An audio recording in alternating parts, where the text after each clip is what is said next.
ஒரு 3 முடிச்சால முட்டாளான ஒரு 3 முடிச்சால முட்டாளான.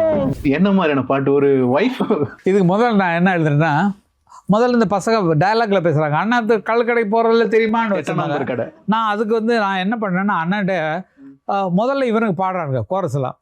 அட ஏங்க அண்ணாச்சி உனக்கு என்னாச்சு, எதுக்கு வருத்தப்பட்ட, நான் தாரேன் அவிச்ச முட்டை, நீ எதுக்கு கவலைப்பட்ட, அட முடிச்சால முட்டாளா போனேன் கேளு கேளு தப்பி இல்ல அது ஃபன்னியா ஸ்டார்ட் பண்ணலாம், டயலாக்ல ஸ்டார்ட் பண்ணலாம். அண்ணா இப்போ கடைக்கு போறதில்ல தெரியுமா, கெட்டதும் பெண்ணால ஆமா அந்த சந்திரன் கெட்டதும் அப்படி அண்ணன் மாத்தினாரு. அந்த மாதிரி வச்சுக்கலாம், அது கலகலப்பா இருக்கும்னா.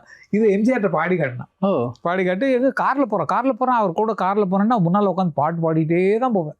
அங்கே ஆற்காடு ரோட்ல ஏறினேன்னு சொன்னா வீட்டுக்கு போற வரைக்கும் போய் அவர் கூட பாட்டு பாடிக்கிட்டே போயிட்டு வீட்டில் போயிட்டு அவர் கூட டிஃபன் சாப்பிட்டு அப்புறம் பார்த்துங்களா இன்னொன்று ரைட்டு. என்ன சொன்னார் அந்த பாட்டை கேட்டுட்டு? கேட்டு நல்லா இருக்கேன்னாரு. அன்னைக்கு அந்த பாட்டு எழுதி பண்ணீங்க என்ன வேலை செஞ்சேன்னாரு. இந்த பாட்டு எழுதுனாங்கன்னு இதையும் பாடி காட்டினேன். மூண்டு முன்னச்சாலு அப்புறமேல அண்ணா இப்படி போட்டாரு, அது கேள்வி பதிலாக இருந்தால் இதுதான் நல்லா இருக்கும்டா, முதல்ல அண்ணா இப்படி இருந்தார் தெரியுமா அப்படி இருந்தார் தெரியுமான்ற மாதிரி போட்டாருன்னா அதையும் பாடி காட்டினா அதுக்கு இது கரெக்டாக இருக்குப்பா, நீ அது எதுக்கு பாட்டிலே வரணும், அதுக்கு தான் பின்னால் பாட்டு டியூன் வரப்போறிய, அதுக்கு முன்னால வித்தியாசமா இருந்தால் நல்லா இருக்கு பின்னாடி. கண்டு மயங்கவில்லை, முகத்தை கண்டா பிடிக்கவில்லை, இன்னும் தெரியவில்லை, என் மனசு இன்னும் புரியவில்லை, வேலியில ஓனானதான் வீட்டுக்குள்ள விட்டுக்கிட்டேன். எப்படி சார் அது? அந்த ஒரு பொண்டாட்டியை வெறுக்கிறவன் எந்த அளவுக்கு ஒரு மனநிலையில் இருப்பானோ அந்த அளவுக்கு வர ஃப்ளோ அந்த மாதிரி வந்துடுது.